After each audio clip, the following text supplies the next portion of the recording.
as far as it's on that Brunei stretch, you are paying the same amount. And if you want to go somewhere, you have to go to a particular bus stop and take a car from that place. My dear, you're looking lovely. And I'll be like, oh, me? Is it me? In America? Very committed and devoted Christian. Talk about his wife. Her heart is so tender that anything that happens in the country, I remember one plane crash that involved some of their politicians. We buy friendship. We buy loyalty. If someone is loyal to you today and you don't give them money, the next day they will never do that. They will spread the word that this one very stingy. So a Nigerian pastor or a Nigerian priest is sharing his shocking experience that he had, something that he saw in Ghana that almost made him discontinue what he came to Ghana to do. And also I have a Nigerian actor or a content creator that is showering his praises on the Ghana president, and Charlie, just listen to him. And I have other foreigners sharing their experiences living and visiting Ghana. Don't forget to like, don't forget to subscribe. Let's go into the video, watch, come back and talk. I was in Ghana to preach. We've been trusting God for a crusade. This should be maybe about 12 years ago. So finally the Christian community said, oh pastor, we have a good ground for a crusade. I said, fantastic. They said there are 2 burials taking place and people will gather from this community to that community because one of the person that died is a chief, influential woman. I said, fantastic. They said, we'll give you an hour to preach, win souls, and do what you want to do. I said, fantastic. We prayed, dry fastings, fasted ourselves, prayed towards the meeting. I've not eaten. I went for the meeting. We got to the venue of the meeting. You know, when you are fasted now, I prayed. I said, where did they lay the dead body? They said, pastor, that's the person standing beside you. Don't play with me. Don't play with me. I'm from Nigeria. I don't understand what you're talking about. Dead people are inside coffin. Which one is standing beside you? My bamisere now, boy. Stop this now. He said, pastor, I said, that's the dead person. Just turn around. I turned around. I saw something in suit standing with cane in the hand. Is this the person we came to bury? You guys didn't tell me that this is where I'm coming to. I came from Nigeria. We don't do this in Nigeria, guys. I'm out. I'm sorry. Preach your message. God will give us another ground for. I'm out. God bless you. I left. Oh, you think I stayed? I left. No, I left. If you were in my shoes then you might have stayed, but I left. I went back home, took some tea, hot tea, sat down. They said, pastor, do you mind some very light eba? I said, I don't mind. They brought it to me. I was eating and I just stumbled on one message of Bishop David Oyedepo. As he was preaching, it was like something entered into me, and I began to ask myself, what am I doing here? What am I doing here? I said, let's go back. Drop the eba, wash my hands, let's go back. We preach the gospel. This is a village called Agotwe, beside Agbachivi, the route to Angloga, Volta region, Ghana. We preach the gospel that night. Hear what I'm saying? Thousands. When I say crowd of people, when it was time for that call, it was brutal. Witches were crying out. From that night, I do not have the ability to be afraid.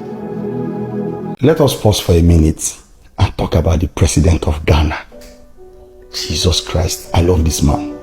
I've been holding myself back from making this video. I did hold myself since it already reached 3 months. I say no, because I know the comment I will get. You will either say, oh, my country has issues and I not talk about my country. I will go talk about another country. I have a president, I not talk about my president, I talk about another. And I know the compulsory comment I will get is because I married from Ghana. Keep my wife away from this. Let us talk about the president of Ghana. Ghana has had other presidents, but this one, this sitting president, listen, if I have to meet any African president, I will choose the president of Ghana a million times. First of all, the way this man carries himself, Jesus Christ, I did learn from every video where I see this man. I learn from every single video I watch this man. This man carries himself as a father, a leader, a president, a human being with conscience. This man is full of empathy. First of all, this was a video that stopped me from holding myself. I'll show you. Let's take a look. I'm very safe here. Can you sit down? Sit down, please.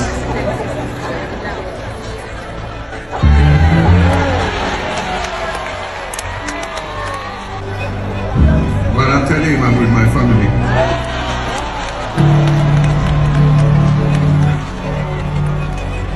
Now, did you see what this guy did? He was in church, I think for Good Friday service, and this man told his orderly to go and sit down, that he's safe here, he's in the house of God. First of all, the man is a very committed and devoted Christian. Talk about his wife. Her heart is so tender that anything that happens in the country, I remember one plane crash that involved some of their politicians, how the wife cried for days. Listen, he may not be my president, but this man embodies the deepest characters of a leader. One day, a few months ago, the president of Ghana entered Nigeria to visit a businessman here in Nigeria. Nobody knew. He entered Nigeria and went to visit somebody. The man didn't require any presidential welcome. He didn't require the president of Nigeria to know that he's coming. He just were a senator. Very simple. This man is always simple. Guy, I too go love the man. I hardly speak about people up to this level. But the president of Ghana has a certain courage that every man should learn. How can somebody in every appearance, you can see that he's a leader, a father, a coach, a mentor, a teacher. I love how he handles his country. You can see the development and you can see all the good works that he has been doing in Ghana. And people are confirming and affirming as Ghanaians that they have a wonderful president. The Bible says that the people rejoice when the righteous is in power. This is a fulfillment of that scripture for that nation, because the people are rejoicing to have MAHAMA as president. If you look at the presidents in Africa, this man has to be in top 2. Trust me. For me, personally, my opinion, is my favorite and there's nothing you can do about it. The man, there's something about him. There's a presence that he possesses. Have you seen when this man arrives at any place? Kai! God will do it for Ghana. God do it for Nigeria. Amen.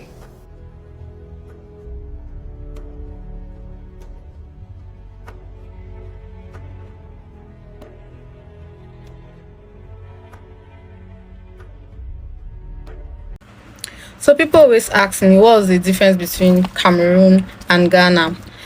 There are many differences, but the one that actually stands out to me is transportation. So in Ghana, transportation prices are fixed, no matter where you are going to. Let's say if you are leaving Tech Junction to Brunei and you are stopping at Katanga, it's the same transportation. All of you guys are going to pay. As far as it's on that Brunei stretch, you are paying the same amount. And if you want to go somewhere, you have to go to a particular bus stop and take a car from that place to where you're going to. Like you follow the car does not follow you. I don't know if you get. But in Cameroon, it's not like that. Transportation is not even fixed. You, the clients, you fix your transportation. If I'm going to Tech and I have 1 cedi, I'll tell the driver, oh, Tech 1 cedi. If he wants, he takes me. If he does not want, he leaves me. So me, the client, I decide. And if I want to go maybe to Tech, I must not go to Tech bus stop. Like I can just be anywhere. If the driver, let's say if the driver is going to Edum and me, I'm going to somewhere like not on the Edum stretch, different from Edum, the driver can leave the Edum he's going to go with me to where I'm going to. So the driver follows us, the client. we don't follow drivers, they follow us. If I'm going, there's sometimes in Cameroon, even in a taxi, then the driver meets someone that is going somewhere else. You guys will drop. He will drop you guys, then he will take the person. That's how it is. So I feel like that's like one difference that actually stands out for me. But there are other differences. One day I'll post another one. When a Ghanaian compliments you, baby, it's a different type of love and feeling and affection. You be feeling so good about yourself. They be like, my dear, you're looking lovely. And I be like, who, me? Me?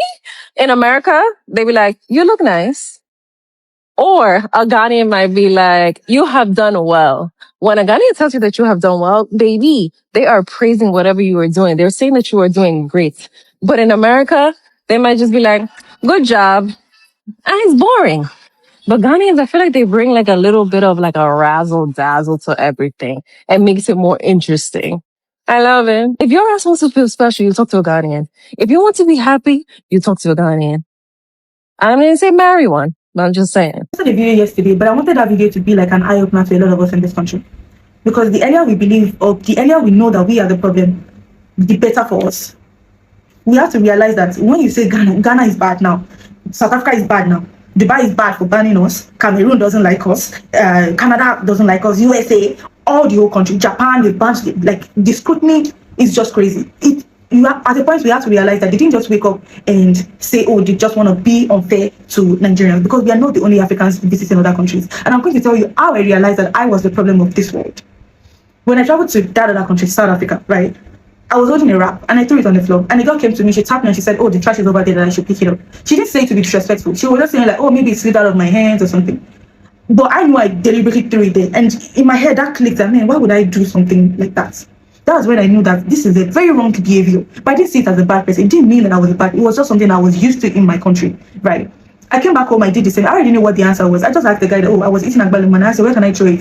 And the guy, he didn't even answer me because that was such a weird question to ask. Throw it on the floor. That's all. That's what we all do.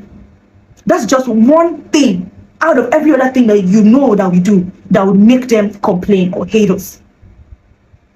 Even people with big Benz. I saw a big Benz come out of one estate. He drank water, he bought water, and he threw it on the floor. It wasn't because he was a bad person. It is just the norm in this country. You cannot fight for something that you did not build. Like we just wake up and chase money. We chase money and we shame other people who are not as hungry as us. Because in this country, people, if you don't have money, you are not respected. We buy friendship. We buy loyalty. If someone is loyal to you today and you don't give them money, the next day they will never do that. They will spread the word that this one very stingy. That is what they will say. And that is what is eating us up. And that is why that same behavior that we exhibit here, when we go to those other countries, they see it and they're like, man, these people are animals. We don't want them in our country. Don't blame them, blame yourself. Even you that is about to comment and defend Nigeria, I'm telling you that if you go to that other country and you see where Nigerians are, you wouldn't like to stay there. You would look for other places that are clean, that are dominated from other people who are sane. Because you wouldn't want to associate yourself with people like that. But just that is you. That is you over there. That is what you would do. And the worst set of people are people who finally make it abroad and they come back and they still have that mindset of, how can I hire police to show that I have a right? They don't it's to oppress. And that is what a lot of us see. That is what a lot of us aspire. That is what we look at. That one day I want to have this money so I can be respected like this guy, so that police can follow me up and down, things like that. And you think we are going to grow? The classism in this country is crazy. It's only in Nigeria that you say that if you go to Ghana and you've not traveled abroad, they'll tell you, these are just small countries. If you go to Europe, they say, nah, because you don't have an accent, you're not IJGP. They'll tell you you're not IJGP. Until you go to America or UK or Canada before you've traveled abroad. And you think people will go there and rest. With that behavior, you go to another man's country and you tell them that they're lazy. Not everybody has so money focused. There are people who are loyal to a fault. They are not all about money. Their grandparents are okay where they are at. They're not looking for anything extravagant. They're just okay with the day-to-day that they get. But Nigeria will go there and you want to drive all the Benz in the world. You want to be this and that. If there's anything that we do that we are not taught about, it is to reproduce, to impregnate people everywhere. Impregnates. That is one thing that we are very good at. And you will keep pointing fingers. To what end? Everything I've said now is not going to make a South African say, oh, you're such a good girl, take my passport. No, I'm stuck here. The Ghanaian will not say, oh, come to our country, oh yeah, let's. No, they're going to say with everything that you know right now, use it to take care of your country. That is what they're going to say. Until you and I change, there will never be change. You are Buhari. You are the government. You are the next person that we're about to elect. That is if another person enters. You are that person. There will never be change until we change. Please, if you're traveling abroad, what you do there directly affects me. Those people are scared of these behaviors. Other behavior that I'm not even mentioning. They see it and they're like, who gave these people visa? They will come and destroy everything we've built, everything our grandfathers have built. They're just there to come and destroy. You say you want to study, you cancel. And you're wondering why visa is hard, why they don't like you. It is you. It is you and I. Please, let's change. Let's be the change that we want to see in this country. Please, Nigerians, please. Put your ear down, make you hear this one way. Ghana made visa free does not mean that you don't apply for visa. You can apply for visa and they will still deny you the visa. Ghana visa free means say you're not paying for the visa. You understand? You're not paying for the visa at all. It is free for African countries. In as much as this is a good news for other African countries, but it's not a good news for ECOWAS because people like Togo, Benin, Ivory Coast, Nigeria, Senegal, they can come to Ghana without needing a visa. You understand? They can come without needing a visa. But if you are from Egypt, Morocco, Algeria, those countries, if you want to come Ghana, you don't need to pay for the visa, but you still apply. You understand? Let us say, hey, it's visa free. Can you just carry my bag and come to Ghana? No, you can't just carry your bag and appear in Ghana and disappear when you like. No. You understand? And the fact of it being visa free does not mean that after you exceed your staying, you don't have to pay for work permit. If you stay, if the immigration at the border gave you 30 days to stay, they give 30 days to stay. After that 30 days, you have to secure a resident permit or a work permit. After that 30 days or 60 days or 90 days, maximum they can give to you of free stay is 90 days. After that 90 days, you don't have to continue to stay in Ghana. You are illegal. And that is against the law. You understand? So now the fee say because the Ghana don't mark visa free, means say you come Ghana, come stay the way you want. You enter Ghana when you like, come on when you like. No, it doesn't work like that. You understand? It doesn't work like that. And some Ghanaians are saying, oh, we don't approve, we don't support it. It doesn't mean that they'll come to Ghana and come and stay forever. No. It is just giving them the privilege to come and experience Ghana and then go back. You understand? Come and experience Ghana and then what? Go back. Because an African, I think it's a beautiful thing. An African to say, oh, I've been to Botswana before. Oh, I've been to Gambia before. Oh, I've been to South Africa before. Oh, they are nice people, they are this. It's a great experience as an African to be able to talk about these things. Not having access to these things is terrible. You understand? Maybe you don't need to go to America. Maybe all you need to go to South Africa is where you need to go to. Maybe you don't need to go to Europe. Maybe where you need to go to is Botswana. Maybe that's where your life will change. You don't know. You never know. That's the thing. Just like I came to Ghana, my life is getting better in Ghana, and I stayed in Ghana. I stayed in Ghana legally. Get my point? So all of these things are the things you need to look. Somebody might go to Rwanda. And might find peace of mind in Rwanda, that find happiness in Rwanda, that maybe I even find the wife to marry in Rwanda. And they might try to stay in Rwanda. But if you don't give you the access to go to Rwanda, maybe getting the visa is hard, getting the flight ticket is hard, you will feel discouraged. You understand? Then we'll be rushing ourselves to Europe, where we are not wanted. Rushing ourselves to America, where we are not wanted. Every now and then we are banned from going to America. Every now and then we're going to get a visa to Europe. You have to spend like 2 years before you get a visa. You understand? So that's what it is. So being Ghana saying visa free does not mean that you can just pack your bag and appear in Ghana. No. You still need an electronic visa. That's e-visa. You understand? E-visa or physical visa. But that visa means say it is free. You're not paying for that visa. That's the only thing that is free over there. You understand? So if you know, make you know. You still need a visa to come to Ghana, but just that it's free. You don't have to pay for it. That's the difference. So today I went for car shopping and I was asked to work on glass in Ghana. Anyways, I asked them when that glass was built. They said 1 year. I said, hey, no be me, my village people go use take do example. So I'm at this car showroom, right? They don't sell cars, but this is a showroom for a collector. A man in Ghana owns over 86 cars, and I'm not talking about normal cars. I'm talking Bugatti, Ferrari, vintage pieces, cars that are worth hundreds of thousands of dollars, some even close to $1 million. Because I know that some people collect things, right? Some people collect art, some people collect glasses, some people collect perfumes, but someone in Ghana is collecting cars, guys. So I visited this Despite showroom today, and honestly, I was not prepared for things I saw. This place is massive, cars everywhere, different designs from different eras. You'd see cars from the 1930s. As a car lover, I was completely wild. Like, I actually lost count, and in that moment I just said, God, I beg, go give me money, because I don't want to be collecting clothes again. I want to start collecting things like this. Hello guys, it's 3 a.m. day 54 of me stretching every day, and today I'm with my Uber driver because I still didn't stretch, and now he can stretch with us.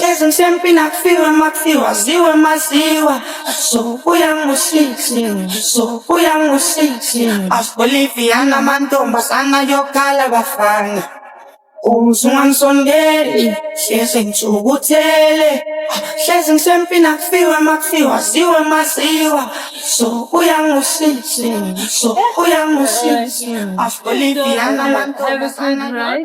see, these are some of the things that many people don't know about Ghana, because when it comes to our funerals, man, it's a whole different story altogether. That's why Ghana is like very, very popular when it comes to funerals, because they can make a corpse sit, they can make a corpse stand, they can even put a corpse on a bike, in a car, like a whole lot of things. Check on social media and you will see Ghana funerals, and even the coffins, that's the casket. Bro, it's a whole different story altogether. So if you don't know this about Ghana, then meaning that was his first ever time experiencing that in Ghana. And talking about this Nigerian content creator praising Ghana president, listen, we all know, and many Ghanaians are aware that our president is like a very cool, down-to-earth person, and the world knows, everybody can see he is that person. He is just that person, and it is so refreshing having a leader like that. He's not just a leader, he's just free to everyone, and it's so beautiful. Many people have seen it, many people have been praising him, and we know it is something that is going to continue till he leaves office, because this is even his last term. So he's just leaving a good legacy, and I wish the next president that we are going to get will also follow suit and do same, or even more, much more better. And this Nigerian guy talking about the free visa to Ghana, listen, this free visa thing, it is not like free so you just pick your bags and just enter Ghana. You are still going to apply for visa, as he said. Yes, you are still going to apply for visa, and when you apply for the visa and you qualify, then they allow you in. But the difference is that this time you are not going to pay for the visa. So that is the difference. So get it and don't confuse it. That's what I would say. Thank you so much for watching.